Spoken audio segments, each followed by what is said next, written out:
DT. We appreciate your patience this morning as we get started here inside of the Cafe Kubal studios. You can also watch us here on Facebook.com/LiveNowDT and on YouTube.com/WakeUpCallDT. So thank you so much for tuning in inside of these Cafe Kubal studios. Cafe Kubal on 3501 James Street, 324 West Water Street, 208 North Townsend Street, 401 South Salina Street, all in Syracuse, New York, and their newest location on 343 Fayette Street in Manlius. Make sure you head your way out there as well and fill your cup with your favorites today. Inside of MonPazPopcorn.com's What's Poppin'? Two fantastic guests coming up for you this morning. We'll start off with Willie Tyler III, coming from Texas, where he played offensive tackle and didn't play it down for the Texas Longhorns. Very interesting story. He transferred there from Iowa Western Community College and redshirted and then opted out of the Corona year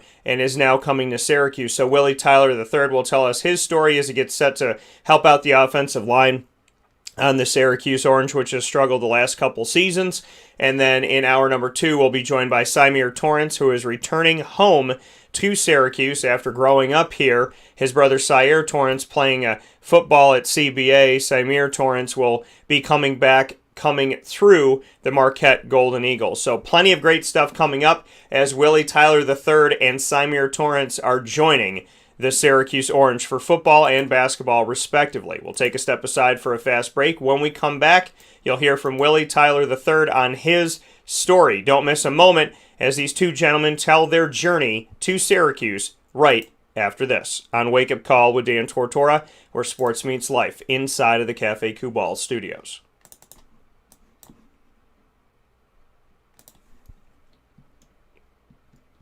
Carvel DeWitt, it's what happy tastes like. Do you know why? Because we make ice cream. Creamy, rich, flavorful ice cream. Not yogurt or iced milk like some of our competitors. Ice cream.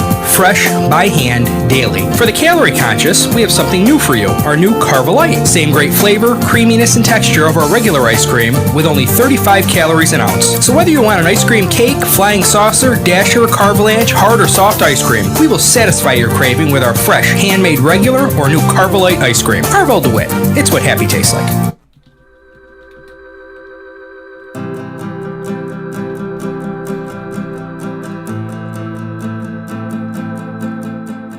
Cafe Kubal offers same-day local delivery of our products, offering no delivery charge for Onondaga County. Shop cafekubal.com for fresh roasted coffee beans, cold brew, travel mugs, and all your essential Cafe Kubal needs. Cafe Kubal, coffee for the soul.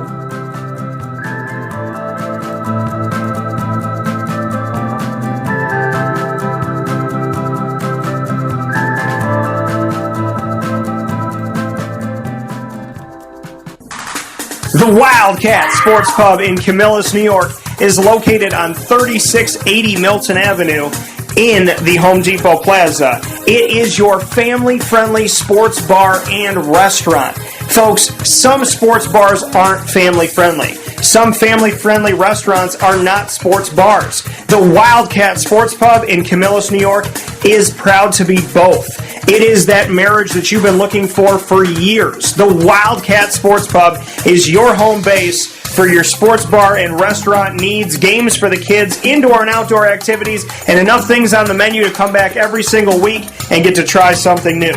They're open Sundays from noon to 8 p.m., Monday through Wednesday, 11 a.m. to 11 p.m., and Thursday through Saturday from 11 a.m. to midnight. For reservations and party information, call 315-487-2222 for the Wildcat family-friendly sports pub and restaurant.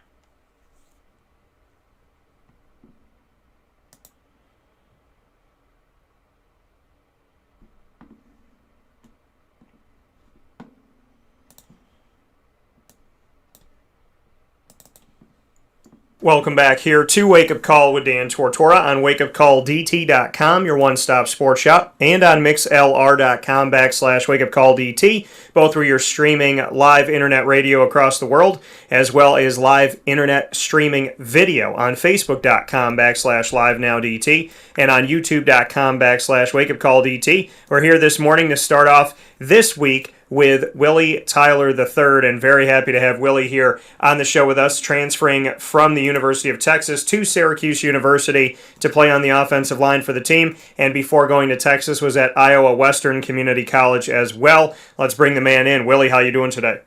I'm doing good. How about you? Doing well. And Willie, bring me into kind of the road that you had to get here. For those that don't know, speak with me. I mean, you're coming out of Wisconsin, so tell me about those high school days and eventually going to a community college to start off your career.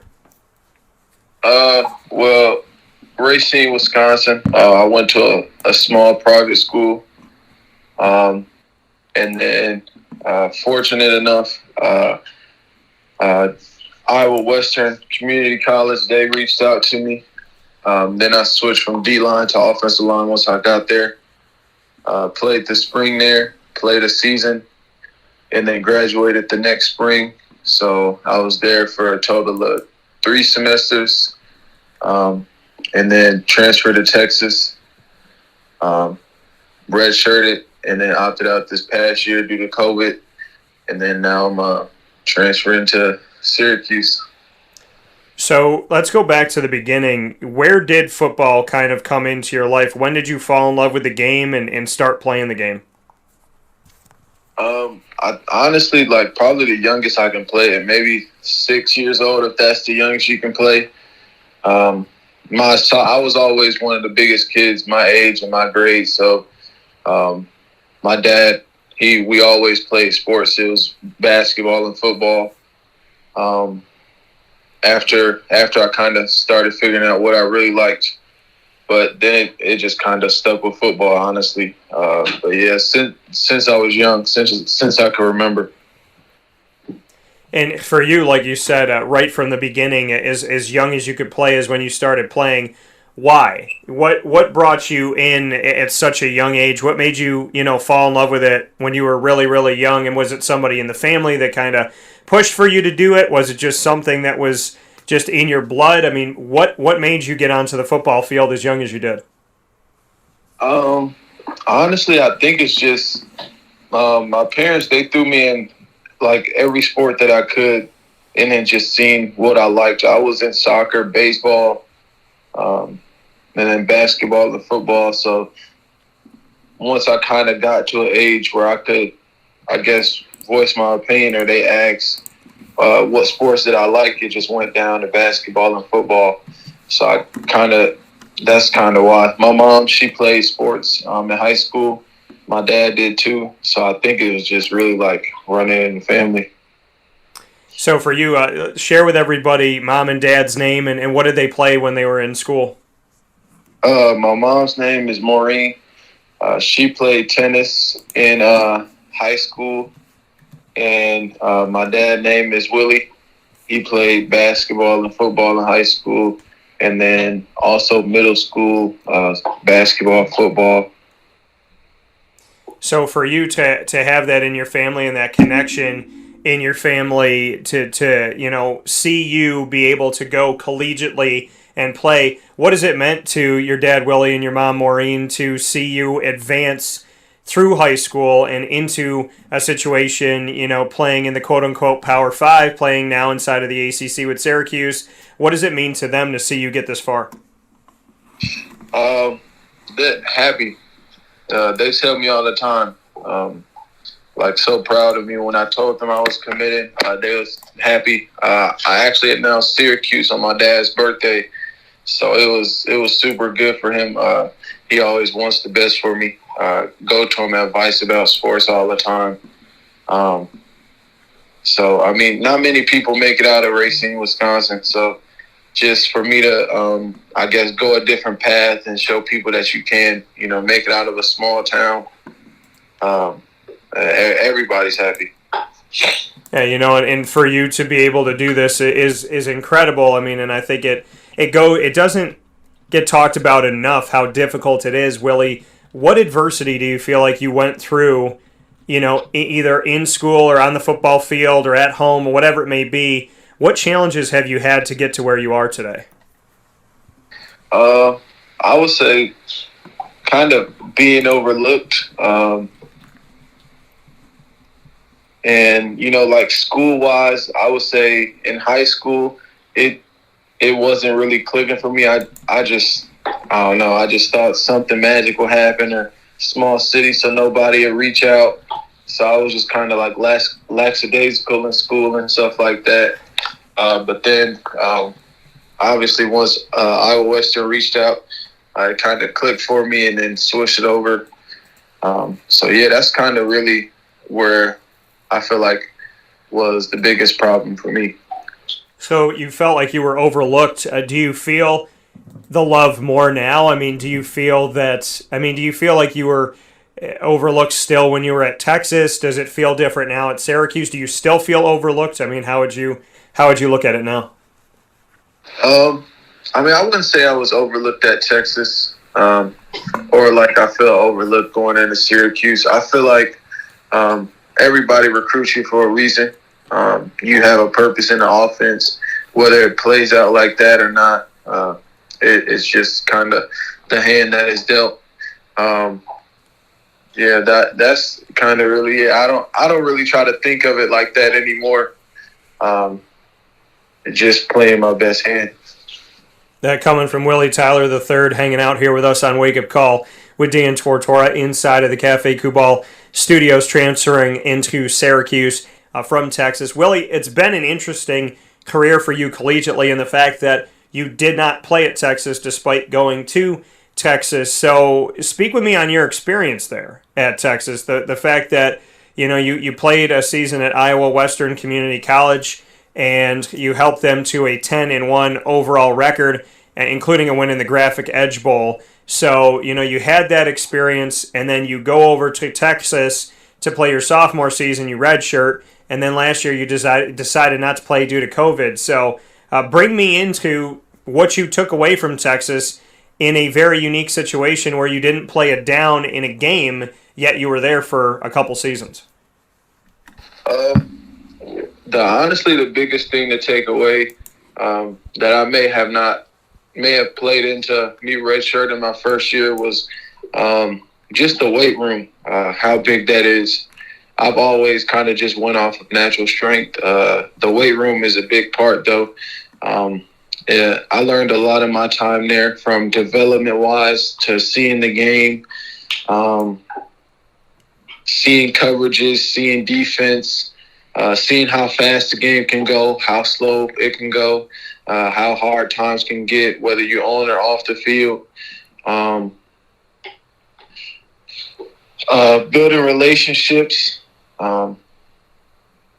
Really that's kind of the main part of things. Just And for you to be where you are now, what are the biggest things you learned about yourself coming out of that? We talked about your experience at Texas, but to go a little bit deeper, what is Syracuse getting with Willie Tyler III? Getting somebody who works hard. I'm always looking to put in extra work.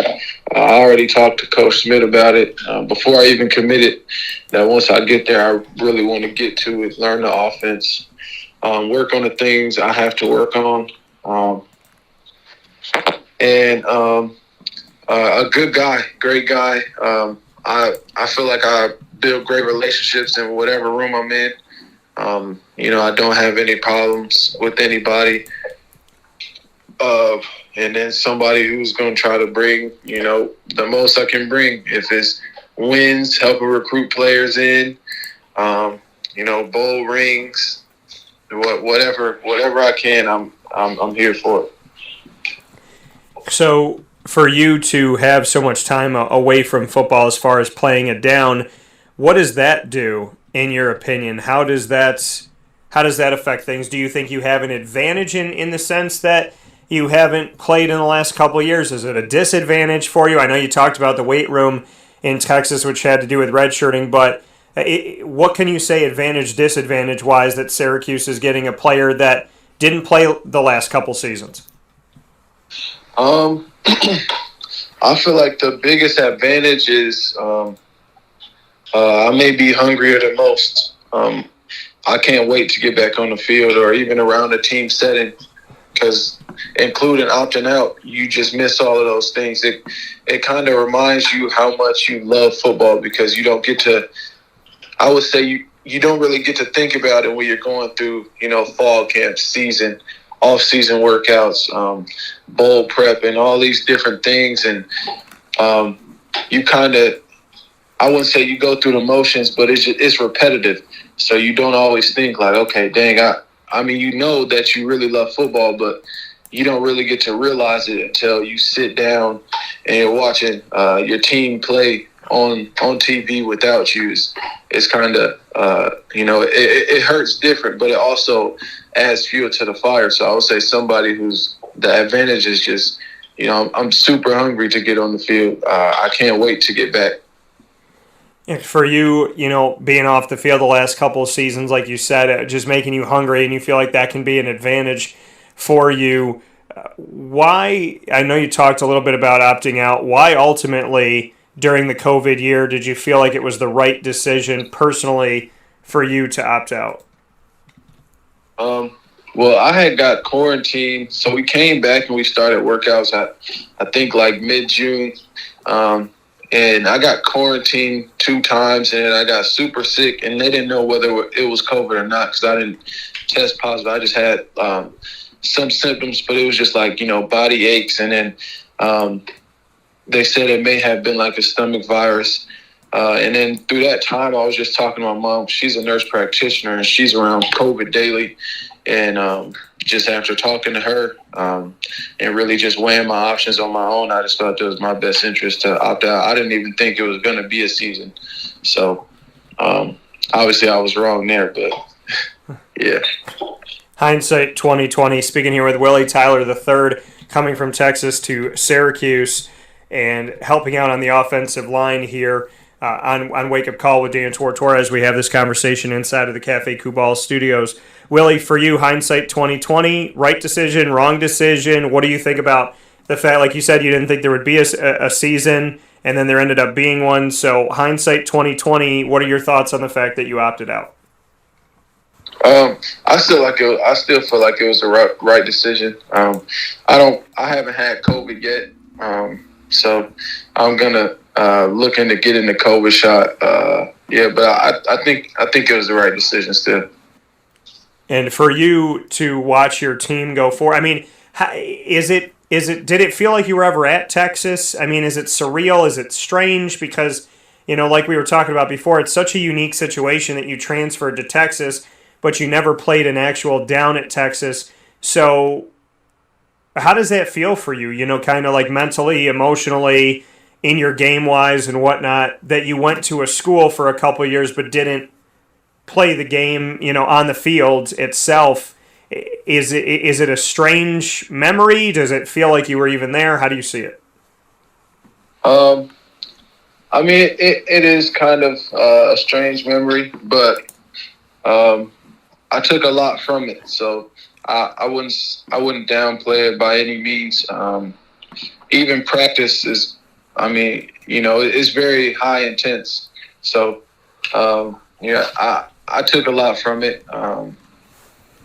That's just kind of it was a great learning experience. I can say that. You had initially signed before going to Iowa Western Community College. You had signed with Garden City Community College, but didn't stay following a coaching change. Texas also just went through a coaching change. Did that have anything to do with your desire to transfer? No. The coaching change didn't really play a part. I'm just looking for, an opportunity to show my abilities and make an impact somewhere. So for you at Syracuse, what was it that looked so good, that looked so right for you? Why does Syracuse feel like that's the fit where you're going to get the opportunity to get out onto the field? Just breaking down film with Coach Smith, talking to Coach Babers, and him kind of saying the same thing, repeating it, saying, that like I was their top priority, starting right tackle, come in and compete. And then watching film with Coach Schmidt, the 2 or 3 times that we did it, it was just kind of, I could see where I fit the more that we talked about it. And the more that we watched film, the longer that we watched film. So, I just felt like it was right after the second or third time and then the call. So bring me into that. You watched film virtually together. What was that experience like? It was good. I kind of got to see how he coaches, his communication. Every coach is different, but it's basically the same. Taught some similar things. How he wants you to pass set, run block. How he wants you to read the defense and see things. So, that was kind of where the biggest standout was. And for him, what do you like about him as a person and as a coach overall when you talk about coach for the O-line? He doesn't sugarcoat. I like that. I felt like he hasn't sugarcoated anything. He told me when he hadn't watched my film yet, when he was going to watch my film, as soon as he got hired, he reached out maybe day 1 or day 2, and we talked, got to know him, and he's a younger coach, so a lot of his past players, he said he related to. So it's just, easier on that aspect to talk to a coach when he kind of sees where you're coming from. And he hasn't been out of college football too long, so he still kind of knows the ins and outs. And Mike Schmidt coming onto the team just a little while ago, not even a couple months ago from the time that we're talking. What does that mean to you that as you're looking to come in to Syracuse and have signed on to do so, that your O-line coach Mike Schmidt is coming in as you're coming in? What does that mean? It's a plus. I think that is why I kind of sat back on it. You get to a coaching change. You always get to see how they like you. Obviously Coach Caff, he expressed how much he liked me and stuff. And Coach Smith, he did the same, so he'll be able to see firsthand right away everybody with a clean slate of how they can do in spring, how they do in workouts. So I just feel like it's just a great spot to walk into. Yeah, you talk about that, Willie, it being a clean slate, coming in with a new O-line coach as Coach Kavanaugh has moved on. So with Mike Schmidt coming in and that clean slate for you, does it make you feel like, kind of to go a little bit deeper in the clean slate, that because there's not a coach that had already been there with the players that are there and with the starters that have been starting and whatnot, do you feel like this makes everything an open competition because it's a coach that hasn't worked with anybody yet? Yeah, I think it's an open competition, and that is a plus.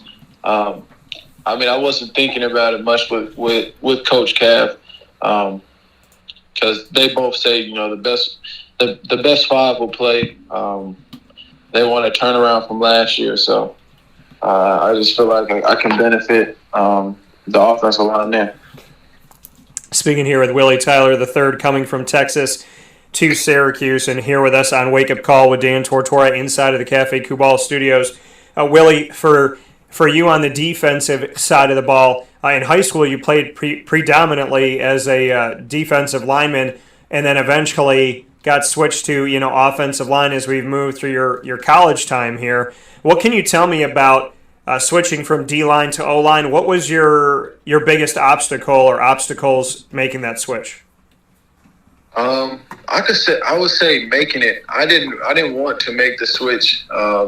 It took a lot of talking to my dad about it and research and seeing how tall people were.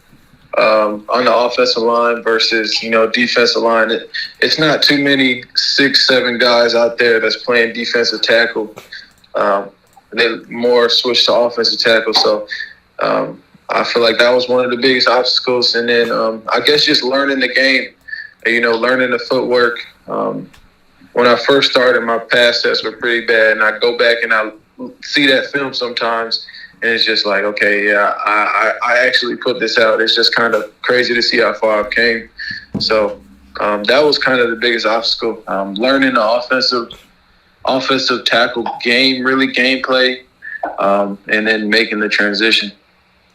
So for you, you said you didn't initially want to do it. Looking back on it, are you happy with that decision? I mean, being on the offensive line, do you feel like you can give yourself a future in that respect? Yeah, I'm more than happy that I made it. I think it has brought me a long way and can bring me many more years of the game. How does it teach you, to learn what it is to be an offensive tackle and to be that moving forward? But because you played on the defensive line, how did that better prepare you? Do you feel like, I know you talked about the transition being difficult at first, but now that you played on both sides of the line, do you feel like as an offensive tackle, since you used to play on the defensive line, you know your opponent, you kind of know what they're going to do, so do you feel essentially that maybe you have a leg up on competition because you can anticipate what you used to do on the defensive line, and now as an offensive tackle, knowing those techniques you tried to go after to get by the offense, that now you know how to stop it, so to speak? Yeah. I would say that, I feel like I can see people's tendencies more often, whether, like they're leaning on their hand heavier, kind of leaning back, if they're, not going to do a bull rush and stuff like that. I feel like I kind of have that upper hand to just, knowing situational downs better. And for Syracuse, being a part of this offensive line moving forward, you talked about offensive tackle. Do you have a preference of which side you'd want to be on? I know some guys at Syracuse came in on one side, got shifted to the other. Some went back and forth. Are you right side, left side dominant? Do you have one that you would look to play? What did the staff tell you? What do you know as far as what end you'd be on? I don't really have a preference. I played left tackle at JUCO, and then right guard and right tackle here at Texas. So I'm kind of both. It's really either one is good. I feel like I can play either side. But what they expressed to me most was just coming in and competing to start right tackle. So, for you to hear that, to compete to be the starting right tackle, what does that do for you, knowing that, coming into Syracuse, there is that opportunity to get out there immediately, potentially? If you do what you need to do, there is that opportunity to get out there. How much did that weigh into your decision when you were looking at different schools and whatnot? Did Syracuse kind of let that off while they were recruiting you, like, hey, we're looking at you to potentially play right tackle and you could come in and play right away? Or did they hold off on that information until after you committed? No, the information, it was kind of, laid down from day one. So I kind of figured out just as time went. They just kept expressing the same thing. So I had a pretty good feel for it. And coming back onto this, line is Aaron Service. There's guys that have had time on this offensive line in coming out of last season, Carlos Vettorello, as well as guys like Matt Bergeron and Aaron Service and whatnot. There's other guys that are looking to come up and find their spot as well. What do you know about the makeup of Syracuse's offensive line at this point? I've talked to Bergeron, Chris, and the Jira. Really, I only talked to those two, but they told me, the layout of what they had returning. So, I kind of have a good feel for it. And Aaron Service decided to come back for his fifth year to play this extra bonus year. What does that mean to you that a guy that's played all over the line, pretty much wherever they've needed him, he's gone? What does it mean to you that he's back there and coming in this extra year that he has? I mean, I feel like it's a plus. Really, I know he was at right tackle last year, and if he can play anywhere, I can play guard or tackle. So, I mean, I think it'll just work out for the better.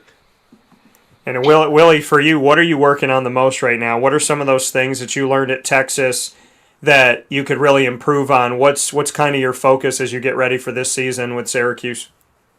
My biggest focus is just keeping low leverage, low hips, as we call it here. Just staying lower.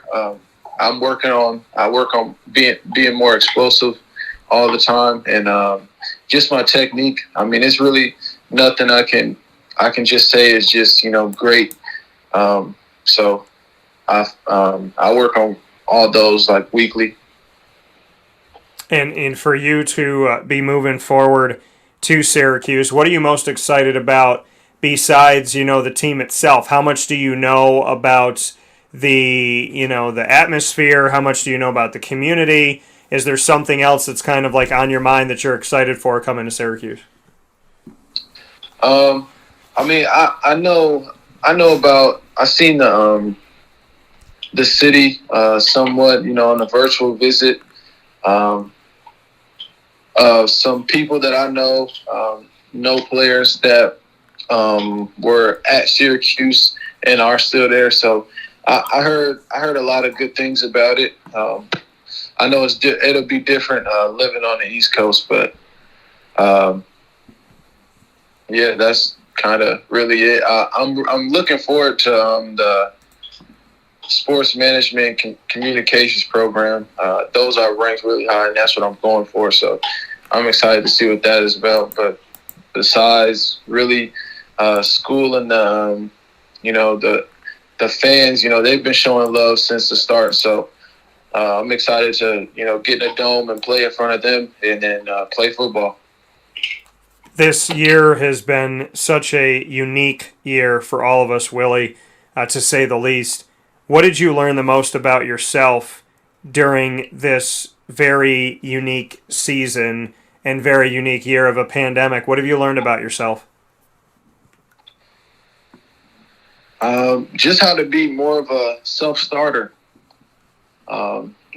When you sit out from football and, you have a long day at class, it's different when you're in football and you get up and you wake up at 5, 6 a.m. and get your workouts done by 9, and then you go to class from maybe 10:30 to 2:30, and then you have tutoring and stuff like that.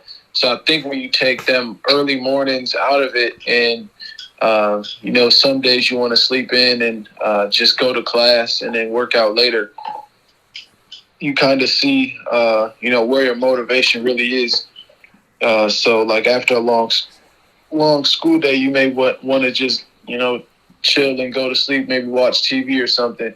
But then the real motivation kicks in, because you have to, after sitting in all these hours of class and homework, you have to go work out. Because if you don't, somebody else will, and you basically competing against yourself every day, but you also competing against the person that's in that spot where you're going to. So for you, how did you motivate yourself? How did you essentially push yourself to become better? I know you talked about, learning that motivation comes from you. How did you motivate yourself? What did you do to push yourself? How did you kind of be your own spark, so to speak? Well, I think the biggest one, my motivation is really like my mom, my dad, and my brothers. So I have my 2 brothers and my mom's name tattooed on me. So that's kind of motivation. Just every time that I really look at my body, I see it. And then I have a quote as my lock screen that sometimes I want to give up, but I have people depending on me, because my little brothers look up to me, and the middle one, he says all the time he's growing up, and we always in competition. who can lift more, who lift today, how long did you work out, and small things like that. So I think it was just kind of, setting a competition with myself and just remembering my why I play football, why I want to work so hard, and why I want to make it. So Syracuse, for you, Willie, coming here and giving this an opportunity, why do you believe this team can be successful? Coming off of a 1-10 season and struggle on the offensive line the last 2 years, giving up at some points the most amount of sacks for the last couple seasons. Syracuse at different points these last 2 seasons were number 1 in sacks allowed. So why did you believe that this could be a place for a better future for you? Why do you believe this team can win? Well, I would say, you have, I believe it's DeVito, the quarterback. I believe that's his last name, if I'm not saying it wrong. Yeah. You have him, and then the other offensive weapons that, are coming back. And I feel like everybody just really emphasizes the offensive line. So I just think, people coming back from injuries, people will get moved around and go where they fit best. So I think really once, we get stuff figured out in the offensive line room, I feel like it'll be, a no-brainer that we won't be first or second or top 5 on the most sacks allowed. That coming from Willie Tyler, the third coming from Texas to Syracuse. Willie, there's a thing that I like to do here on the show, which is called Rapid Fire. It gives the opportunity for my guest to take the microphone, and normally players and coaches never are given this opportunity, which is one of the big reasons why I love doing it. So with that being said, I'm going to hand the mic to you. It can be about sports, it could be about anything, it could be about life in general, but you have 4 questions that you can ask me. Any 4 in the world. You and I didn't pre-talk about any of this, so I have no idea what you would say. But I want to hand the mic to you knowing that you're going to get interviewed a lot, but you're not going to be able to interview anybody. So I'm going to let you do that today. Oh, wow. Okay, I got some questions. I guess what makes you a fan of Syracuse? Well, this is my hometown. And for me, being orange means a lot more. It's different. As a broadcaster, I'm impartial. I think it's a cardinal sin to be partial in this world of broadcasting. So if I think the team's going to lose, then I'll say they're going to lose. If I think they're going to win, I'll say they're going to win. But there's a way to be in the media, which I think very few people in the media actually go by, where you can constructively criticize something but still respect people and remember that they are people. And so for me, I've been in different places. I've been with different companies, and I started my company almost 9 years ago because morality is important to me. God, first and foremost, is important to me. I love my hometown. And I came back here to put my name on the door because this is my city. It's a blue-collar city, painted in orange, and there's a lot of good to be had here. So why I support Syracuse is because I support you guys.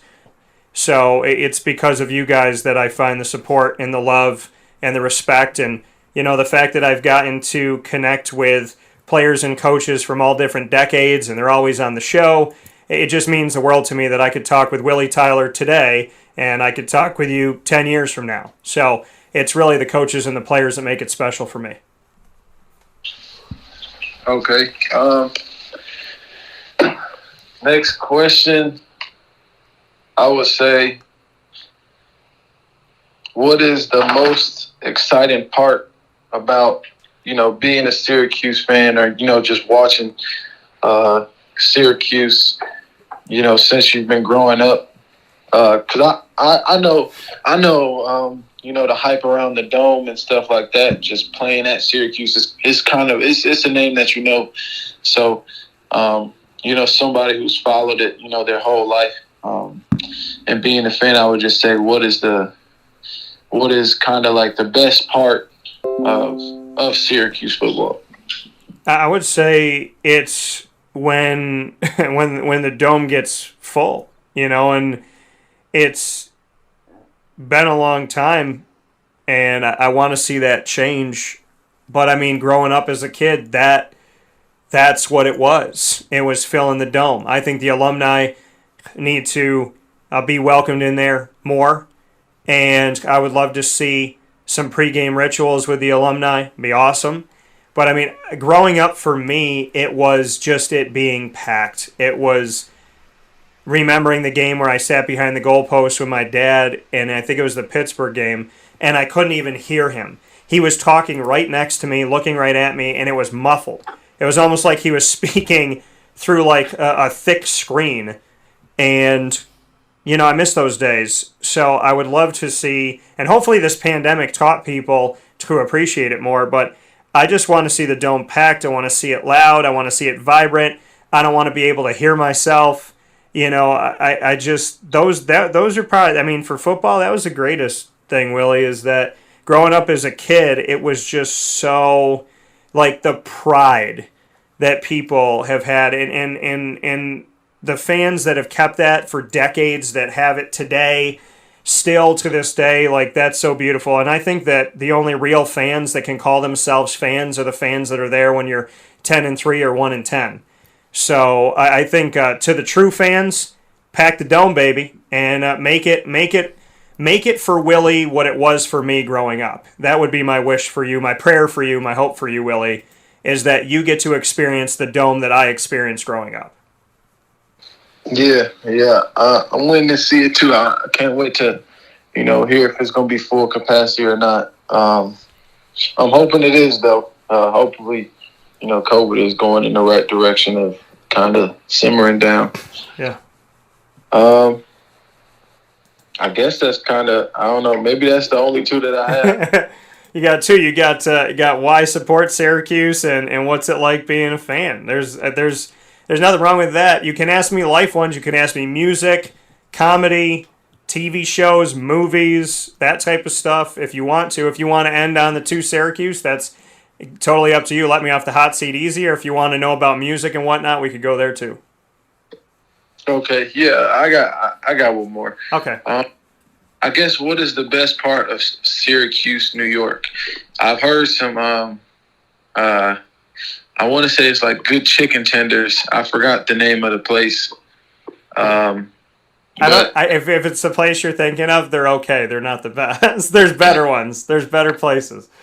But and that's the thing too, is like I hear people coming to my hometown and go, yo, the best chicken tenders are here. And I'm like, I live here. And no. And, so I mean, it's just, and it's funny because people will come in and they'll look stuff up and they'll go, oh, I'm going to go here because it's what the internet told me to do. I'm like, that's blasphemous to me. If you come into my city, you better ask me where to go.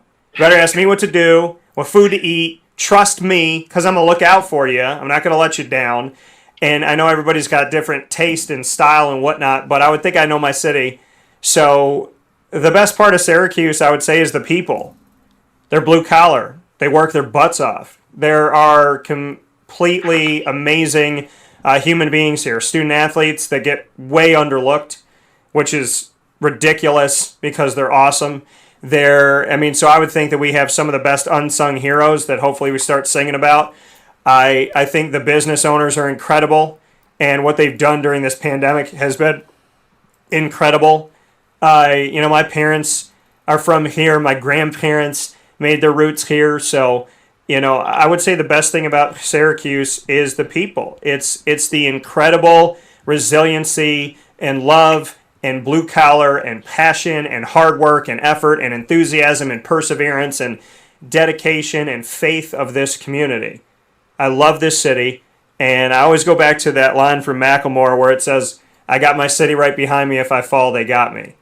So I would tell you that Syracuse, to me, is a city that I would like to think has me, and I got them right back.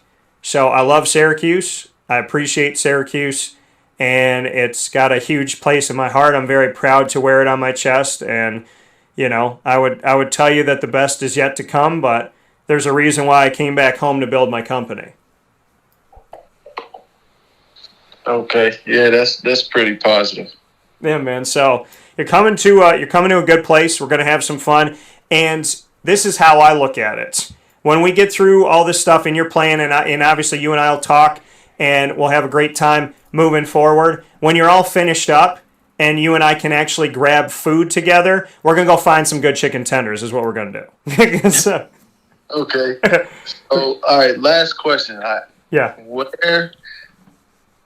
Where should my first sightseeing stop be in Syracuse and my first food stop be in Syracuse?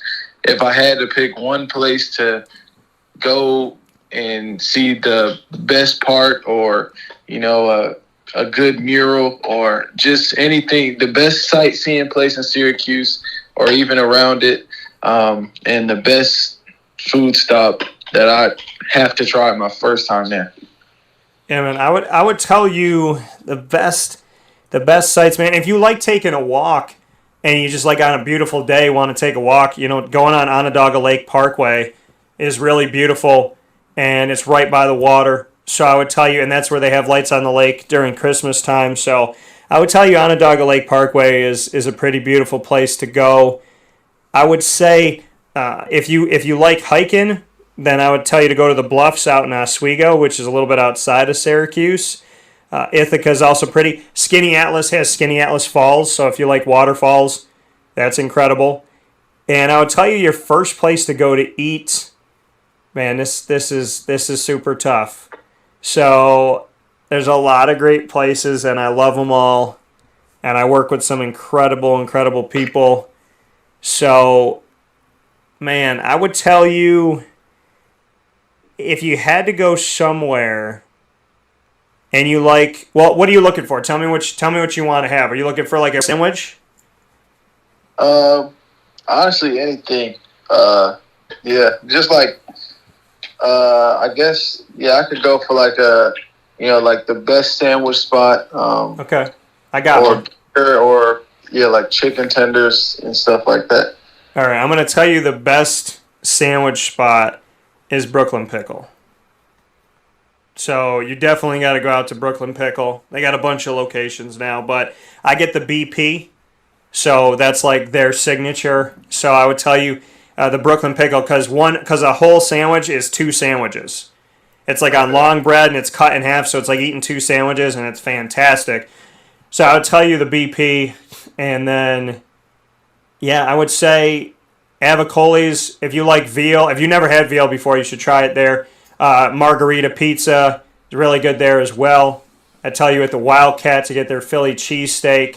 Their boneless wings with their Wildcat homemade sauce is really good. I would say, trying to think of some other places I could send you. I would also tell you to go to, as far as, see, chicken tenders, it's tough because I don't know if anybody's like great at it, but I feel like we got to find that place for you. I would also say Pizza Man has really good burgers, so I'd send you over there. I'd send you over there for a burger. Their wings are really good too. Their lemon pepper wings are good. So I'd probably send you out to that spot for wings is how I would look at it. So that would kind of be a start.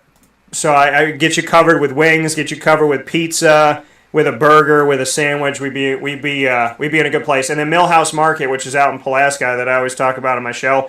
Millhouse they have crepes, they have breakfast pizza, which I love. They have 33 different sandwiches named after the families that settled Pulaski, so you can't really go wrong there. And they got sandwiches that like your brain wouldn't even think of. So I think as far as like finding you a nice like sandwich or something like that, I got you more than covered. And then we'll take care of the wings and the pizza and all that other stuff too. So Willie, you'll be set up in Central New York. I think you're gonna be all right. Yeah. So with that being said, that is Willie Tyler III, coming from Texas and Iowa Western Community College before that, and coming originally from Wisconsin over to Syracuse. And Willie, I'm looking forward to this. I'll let everybody know really quick, 2 quick things. How many years of eligibility you have, because I know that's a question everybody always asks. I have 3 years left. So 3 years of eligibility at Syracuse, and what should Syracuse know about you? What should the fans know about what's coming with Willie Tyler?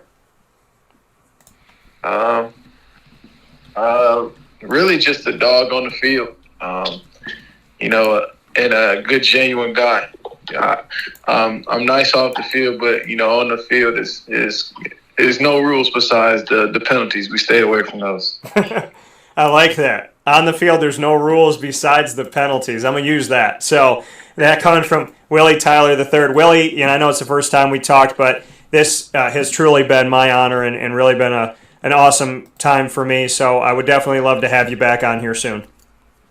Okay, yeah, no problem. That sounds good. That coming once again from Willie Tyler III here on Wake Up Call with Dan Tortora inside of the Cafe Kubal studios. I love that. On the field, there are no rules besides the penalties. Syracuse sounds like they're getting a dog, and they need it because this offensive line has given up a lot of sacks, and as I spoke about just a few minutes ago, giving up the most sacks allowed 2 years in a row. And, one time leading the country in sacks allowed, which is not a statistical category you ever want to lead in as an offensive unit. So, Willie Tyler saying, listen, the only thing besides penalties, there are no rules on the field. I love that so very much. So, with that being said, Syracuse getting some much-needed aid on the offensive line from 6'7" offensive tackle Willie Tyler III coming from Texas through Iowa Western Community College as well, and coming from Racine, Wisconsin, and very happy to have him here for the first time ever. We'll take a step aside. When we come back inside of What's Poppin', MonPazPopcorn.com's What's Poppin', Symir Torrence will be here with us to speak about coming home right here on Wake Up Call with Dan Tortora inside of the Cafe Kubal studios. Plenty coming up here, and you don't want to miss a second of Symir's journey as well, as these two gentlemen talk about their journey that has led them to Syracuse.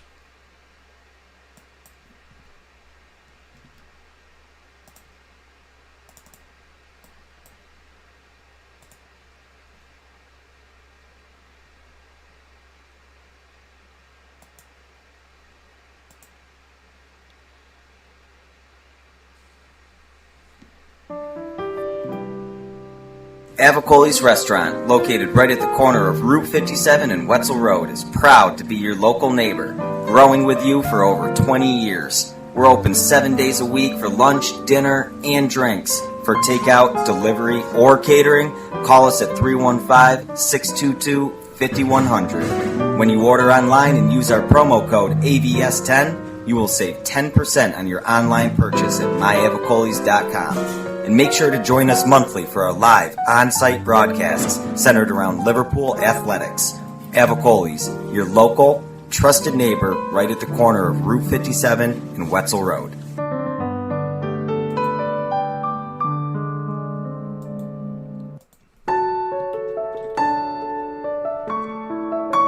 Having peace of mind when you're out of town that your furry-loving friend is safe and sound means taking them to Canine Campground, because we all know that when it comes to the love of our pets, it goes well beyond the call of duty to make sure they're safe and sound. Right, Lily?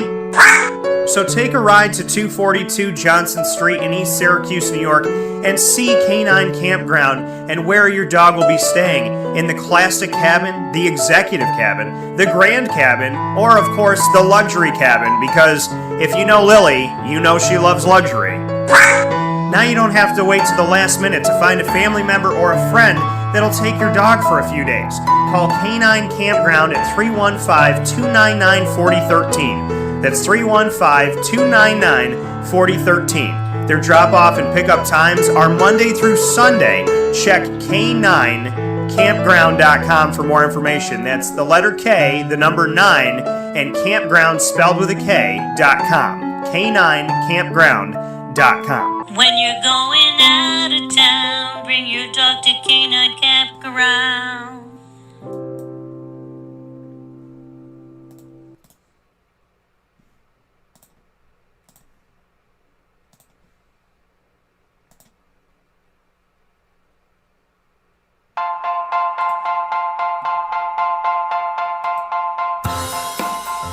Cafe Kubal Mobile Cafe brings the cafe experience to you. We'll roll out to your neighborhood or office, ready to serve our locally crafted espresso bar to our loyal patrons. Inquire at cafekubal.com. Cafe Kubal, coffee for the soul.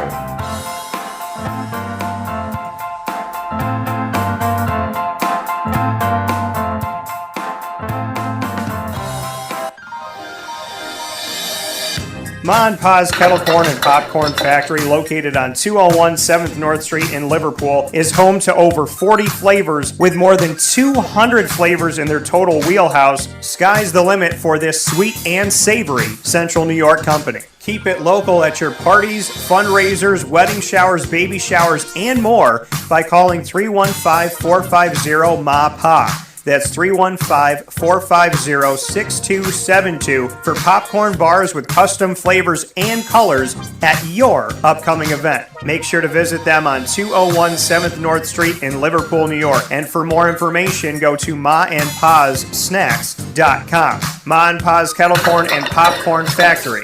How corny are you? The Millhouse Market, located on 3790 New York 13 in Pulaski, New York, is worth the drive every time. Make sure you make your way out there Tuesday through Saturday from 7 a.m. to 8 p.m. and on Sundays from 7 a.m. to 3 p.m. They are closed on Mondays, but make sure you make your way out there Tuesday through Sunday for their general store as well as their indoor dining, which is now open Tuesday through Sunday all throughout the week. And, of course, their drive-thru where you can grab your food and go. Download the Millhouse Market app to make it ever so easier for you on the Apple app or Google Play Store. You'll get all the information that you need from their salads and homemade desserts, and as far as their breakfast pizzas, their brick oven pizzas all throughout the day, their sandwiches named after the families that helped to settle today's Pulaski, and so much more. Ingrained in our community and ingrained in our taste buds, the Millhouse Market is all about being local, great customer service, and always creating something in the kitchen that looks absolutely beautiful, almost like you can't eat it. But then, of course, you have to eat it because it is that good. So, it's funny how sometimes people say food looks too good to eat. And at the Millhouse Market, it definitely looks that way. But when you eat it, your stomach thanks you that you didn't just take a picture of it. Make sure you head out to the Millhouse Market Tuesday through Sunday on 3790 New York 13 in Pulaski, New York. Worth the drive every time.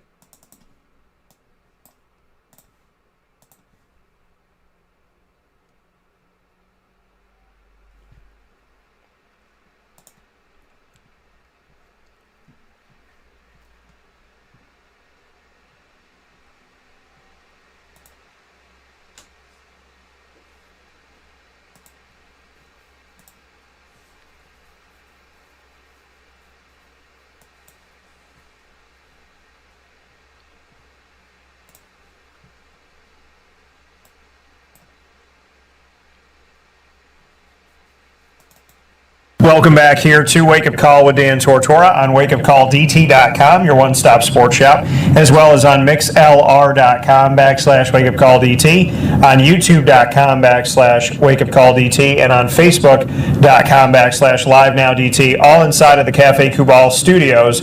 And I'm very honored to have Symir Torrence here with me, coming to Syracuse from the Marquette basketball team of D1 and having an opportunity to come back home to the Syracuse Orange men's basketball squad. And we got a lot to get into, so let's bring him in. Symir, how you doing today? I'm good. How about you? I'm doing well, man. And first and foremost, this has been an interesting road. So tell me, now that hindsight's 2020, tell me about your recruitment and what ultimately made you choose Marquette when you did choose them back. It went all into who was recruiting me and how they were recruiting me, and the assistant coach there, who was there, Dwayne Killings.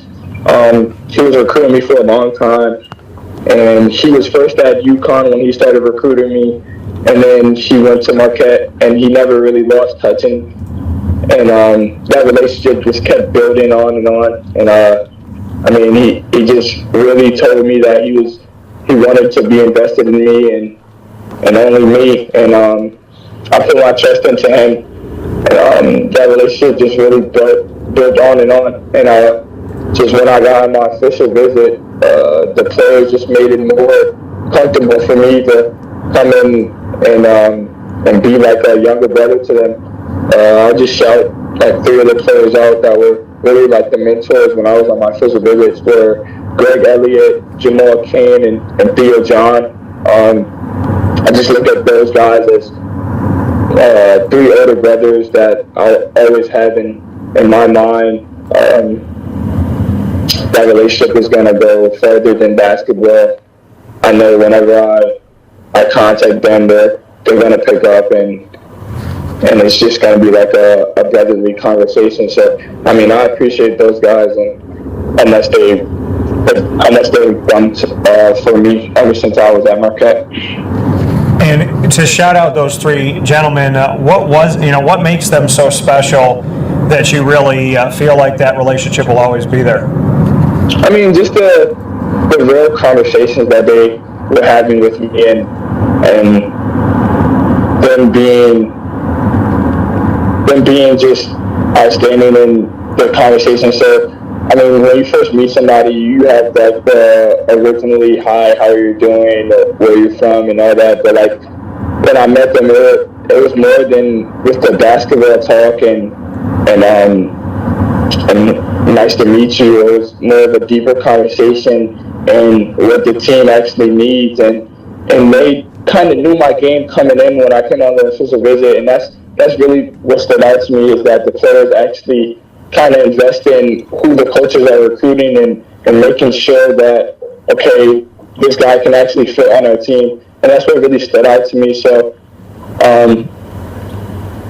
the things that they did for me, the little things really just really stood out to me. And what program don't I want to be involved in that have players like that? Speaking here with Symir Torrence on Wake Up Call with Dan Tortora inside of the Cafe Kubal studios. You made that decision way back when. What was your relationship with Syracuse when you were going through your recruitment and ultimately chose Marquette? I mean, my relationship with the Syracuse staff was always just bigger than basketball. I mean, I've known those guys for a long time, ever since like 5th grade. Just going to like the basketball academy camps, and Mike Hopkins was there, and he was running the camps. And getting to know Buddy Boeheim a lot more than what he is, and getting to know the players that I used to look up to at Syracuse, and getting to know the coaches a little bit more, including Coach Jim Boeheim. I mean, those relationships really just kept building on, and even when I didn't commit to those guys, they truly understood, and they just wished me nothing but the best, and they always told me that they're always here for me if I need anything, and I really accepted that, and when a coach really says that, I feel like he's not really just saying it just to say it. I feel like when Coach Jim Boeheim said that, I actually believed him. So I mean that's how really it happened, and it goes back to like why I really decided to come back is the relationships that I still have with the coaches. It really never left. Yeah, and like you said, it never left. When you didn't commit to Syracuse, bring me into that, the fact that their relationship with you was still positive when you told them no, just how much that meant to you. I mean, it meant a lot. I don't know how it really feels until I become a coach one day, which I want to do. But obviously, when you hear the word no, or it doesn't go your way, you tend to just kind of shove it away and keep it moving. But that's not really what they did. I mean, obviously they kept it moving, but they made sure that I was happy, and that it was a good decision for me. And at the time it was. So, I mean, I just thank those guys a lot, and they understood what I was doing and what I was trying to do. How hard was it for you, Symir, to tell your hometown no back when you chose Marquette? I mean, it was hard, but at the same time it wasn't. People understood where I was coming from at the time when I was a rising reclass senior. Syracuse had a lot of guards, and they knew that Syracuse wasn't the best options for me at the time, so I had to look into other options. And saying no really didn't mean that Syracuse wasn't in my heart. It was just saying I I need to look for something different. And that's all it was. And everybody in the city stood behind me and felt that it was the right decision to go somewhere else. And you ultimately choose Marquette. Like you said, you commit to a staff. So many players are judged about how, especially with the transfer portal now, there's a lot of judgment of, why can't players commit to anything? Why can't they stay somewhere? But coaches have never had to. And when you commit to a coach, I don't think that people really understand that committing to that coach and to maybe that scheme and what they want or how they envision things, that when somebody else comes in, it changes that. And it can change it drastically. So what can you say to maybe the imbalance of people understanding that, they seem to be hard on the players, but not so hard on the coaches, knowing that coaches change all the time? I mean, it's really all the stuff that they really just don't see behind the scenes. You just never know what a player is going through or what a player is told.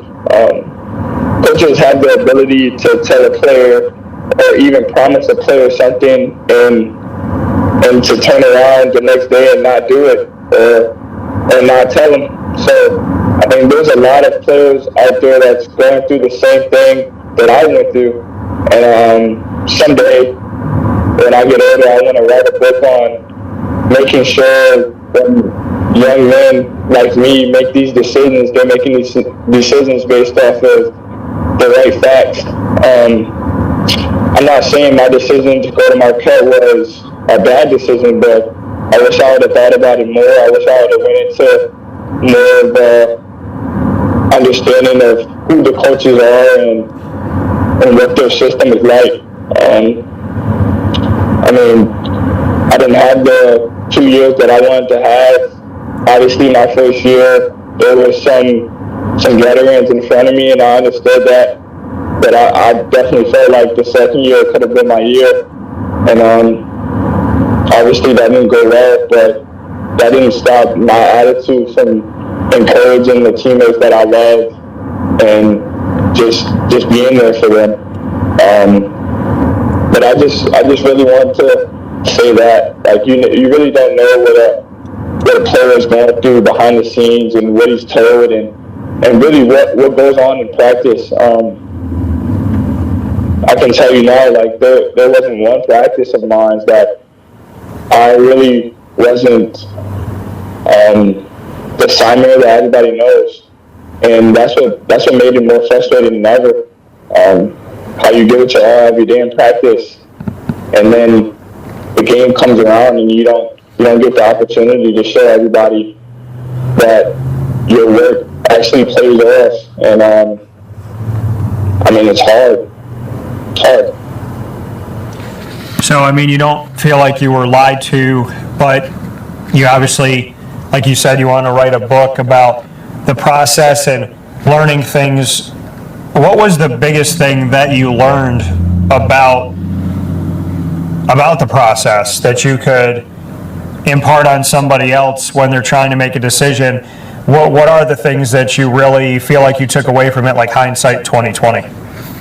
I mean, like I said, it's more of you have to study the coaches and the players a little bit more. You have to know the situation that you're coming in. You have to ask the big questions. Don't be afraid to ask the big questions on like your official visits or even just talking to a coach. Like, obviously, as a high school senior or junior, and you want to go to college, but you don't just want to go to college, like, you want to play. And I felt like that was something that I probably should have asked more, like, what is my playing time going to be, and how would I fit into your system? I mean, I asked those questions, but obviously the answer wasn't the same when I got there.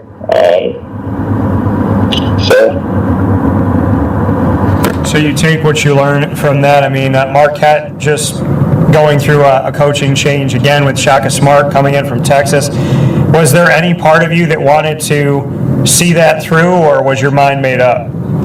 Oh, for sure. I mean, he called me right away when he got the job, and I've just heard nothing but great things about the coach. And I heard similarities that he was kind of just like me, a positive thinker, a positive learner, a person that always likes to give off good energy, and who doesn't want to be close by that? But at the same time, I feel like it was in me that I needed something different, and I needed to come back home if that was a chance. And soon enough, that chance came through. But I mean, I wish the guys and Coach Shaka Smart nothing but the best. Marquette will always be in my heart, no matter what my 2 years was looked at. And yeah. Coming from Symir Torrence here with us on Wake Up Call with Dan Tortora inside of the Cafe Kubal studios. Symir, you said that you just ultimately felt like you had to come home. Was Syracuse the only school on your mind? Was it Syracuse or bust, or was there somebody else that was in the mix? I mean, it was a bunch of low-major schools. I really just wanted to go to a school where I can play. I really felt the last 2 years in college that I had in college basketball, I wasn't really able to show what I can do, and I just wanted to go to a place where I can play my game, and the coach can trust me, and the players had that trust in me as well. So I mean, I had UMass in mind, I had Siena, I had UAlbany, I also had South Florida that came a little later. And then I had a couple of high majors as of like South Carolina and Wake Forest that came along. But obviously those schools weren't the final destination for me. And Syracuse was a last minute decision, and I'm glad it kind of came through because I really wanted to come home and play in front of my friends and family. You said Syracuse was a last-minute decision. Why was it last minute? I mean, obviously we were still in the tournament when I got into the portal, and we really couldn't talk to them because they were obviously still playing, and I didn't want to bug them. I didn't want to be that person who wants to talk to the coaches who are still in the tournament and they have their own things going on, and they're thinking about winning the next game. So I didn't really want to do that. I just really waited, and sad to say that they lost to Houston. But 2 days after they lost, I had contacted Buddy and I had told him I was interested, and the conversation went from that. And Coach Boeheim, soon enough, like a couple days later, called me and told me he's interested in me. He's watched me play ever since I was younger. He knows my abilities, my strengths, and he knows what I can do with the basketball. And that just really went well for me. Coach Boeheim actually knows my game because he's watched me over the years progress, and I wanted to play for a coach who I can trust, and I feel like I can trust Coach Jim Boeheim. And during that call, he just told me I had to wait to see what the situation was going to be, whether who was leaving and who was staying. And soon enough, my opportunity came, and he called me and wanted to make sure if Syracuse was the right place where I wanted to be. And I just told him, yes, it is. It's definitely the right place I want to be. And Buddy Boeheim and Julie, they were in the background screaming and happy, and that's it's a moment I'm going to cherish forever. So I'm excited. And Symir, how much did the Kadari Richmond situation play in, knowing that he was supposed to be the point guard of the future? How did that play in to the decision?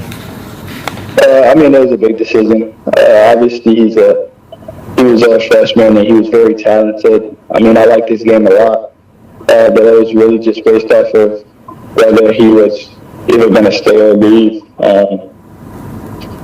And obviously, he entered the portal. He wanted to see if he could get a better opportunity, a better chance. And I just wish him nothing but the best. And that was my opportunity to come in, and I just took it. The John Bolzak was leaving and Kadari Richmond, and then after all of that news, here pops in, you wearing Syracuse and everything edited to show you in that Syracuse orange and that you're coming home and all of that. How big was that for you to be a part of that? Because fans were kind of freaking out at that time. 3 guys had transferred out. It was like all bad news, and people were kind of scrambling. And then all of a sudden, here's the good news. And I believe that when I posted it and utilized one of the awesome pictures you put out, I put, this is what you should be focusing on. So what was it like for you to be that? To be that, like, kind of knight in shining armor where everybody was kind of feeling like down, doom and gloom, and then here comes this good news of a hometown guy coming home. I mean, it was just a great opportunity, a blessing from the man above. I was so happy, the fan base was so happy. People from where I'm from and exactly in the middle of Syracuse, the city, were so happy, and that made me even more happy just to see how many people were so happy for me to come home and wanted to see me play. So I'm glad I made the opportunity, and I just can't wait to show the fans, my friends and family, the real Symir Torrence. And who is the real Symir Torrence? What should we be looking out for on the court? A person who goes out there and smiles and just encourages guys, and here and there will be goofy and make a couple of dance moves, but really just going out there and saying whatever it takes, and just doing it for the fan base, doing it for the team, and doing it for the coaches, and most importantly, doing it for my friends and family.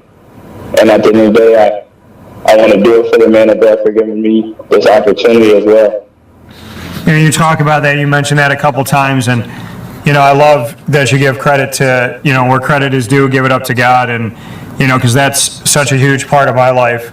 What can you tell me about your faith and what role your faith plays in your life, and why you're not afraid to talk about it? I mean, it plays a big role in my life. I mean, I thank him when I wake up. I thank him before I go to bed. I also thank him on my bad days. I thank him on my good days. I know he always puts me in a situation that he knows I can handle, and I thank him for that every time. Really just a blessing to have him in my life. And I come from a family who believes in the Lord, and we're going to continue to believe in the Lord because he leads us in always the right direction. And we're not afraid to cherish that. And how important is that for you, Symir, that you have that in a world where it's so easy to see hate? It's so easy to, see that, there's been racial injustice, there's been a pandemic, and outside of that, there's people on social media that are hateful. They, you felt it, I felt it, people listening and watching right now have felt it. How does God keep you centered, focused, positive in a world where it's so easy for us to see people just say really terrible things? He put me around the right people. He gave me a mom and dad where I can come home to every day and talk to them. He gave me 3 older sisters who I look up to a lot. He gave me a younger brother who looks up to me, and I look up to him sometimes because of what he's able to do on the football field. God has put me in so many situations where I can be great at, and he never wants me to stop doing what I'm doing. Whenever I'm saying something wrong, he wants me to speak up about it, and that's what I would do. I just have to thank him, to be honest. I wouldn't be the man who I am without the family that he put me around. So. And you mentioned your younger brother, Syracuse. I had the opportunity really at the beginning of Corona times to speak with him in a special I did for CBA. What can you say about your brother and what he means to you, and on and off the football field, what he's done? Because, it's a pleasure for me to talk to anybody, especially those people representing our community that I love so much. And I came back and built my business here because I love this community. So what can you say about Syracuse and how cool he is, and just how, as a human being? He's I can just say he's the next big thing coming out of Syracuse. He puts his all into football, and that's all you can ask for him. He's all I ever wanted as a younger brother to be. He's so much similar to me, just in a different way, just in his own way.